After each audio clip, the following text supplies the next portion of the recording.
Now let's take a look at another kind of loop, the for loop.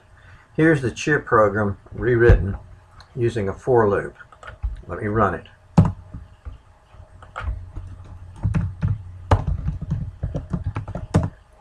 It prints 2, 4, 6, 8. Who do we appreciate? Coursera. Now let's take a look at this loop. Let's start count at 2. We'll go up 2, but not including 9. And we'll go in steps of 2. So it'll be 2, and then the next time through, it'll be 2 more, 4. And the next time through, it'll be 2 more, 6. And the next time through, it'll be 2 more, 8. There won't be a next time because the next time it would be 10, and that would exceed 9. Every time through the loop, we're going to print the count, and we're going to print a space. It's just like the other program. Otherwise, we use the print to get a fresh line, print who do we appreciate, and then we print Coursera. Let me emphasize that this one is the first one that it does. This one, when count takes on the range, the value 9, it will not do that one. It will not go through the loop when count is equal to 9. It's up to, but not including 9. And the step size will be 2. So this will go 2, then 4, then 6, then 8.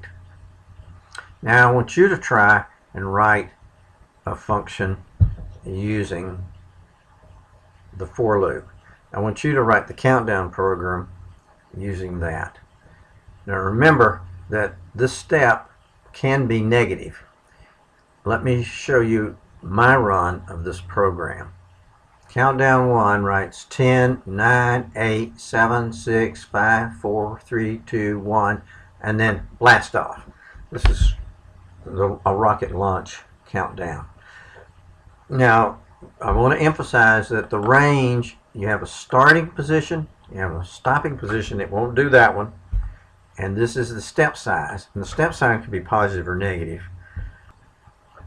Okay, so take a moment to write this program, and then when you get it written, press continue button, and I'll show you mine.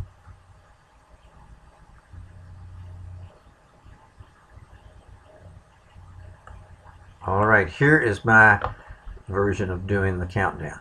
Countdown 1 for count in the range of 10, so we'll start at 10, going down to 0, but we won't do the 0th one. And since we want to go down, we have to use a negative step size. We want to go down one at a time from 10 to 9 to 8, so it's a -1. We're going to print the count. We're going to print a space instead of a new line each time through, so that we wind up with 10, 9, 8, 7, 6, 5, 4, 3, 2, 1. And since we won't do 0, there isn't a 0 count there. But then we print a new line, and then we print blast off. Now let's speak a minute about finding errors in programs.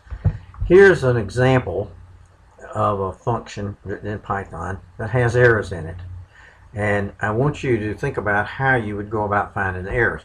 Of course, you can look through this thing very carefully and probably determine what the errors are.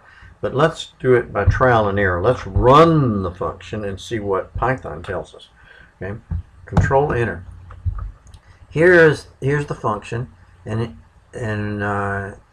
it says here that we have an indentation error, unexpected indent, and it points to this print. So if we look over here, you see this line is intended 4 spaces, 1, 2, 3, 4, but this one is indented 5 spaces. So this one needs to be moved over, and that's what it's telling us. The indent is an unexpected amount, so we'll back it up 1, and then we'll try again. Now we didn't get an error, so let's try running it and see if it runs properly.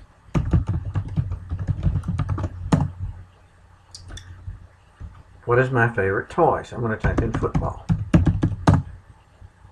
And we get an error. Name error. The name my is not defined. Now, we were talking about my toy. Why does it say my? Well, it's interpreting this as being a subtraction. It wants to take my minus toy. Now let's look back at our program. We defined a variable called my underscore toy, and we wrote my hyphen toy.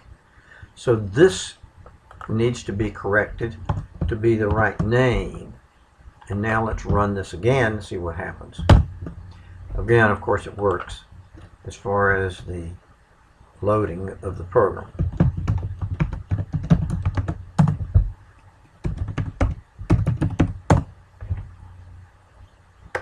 So now the program works. We found 2 errors in it. I'm going to put this back like we had it. Space. And notice that the editor is telling us right here that there's an error. So that the editor can detect some of the errors before we ever run it. The rest of them, you can see how Python itself helps you to track down the errors.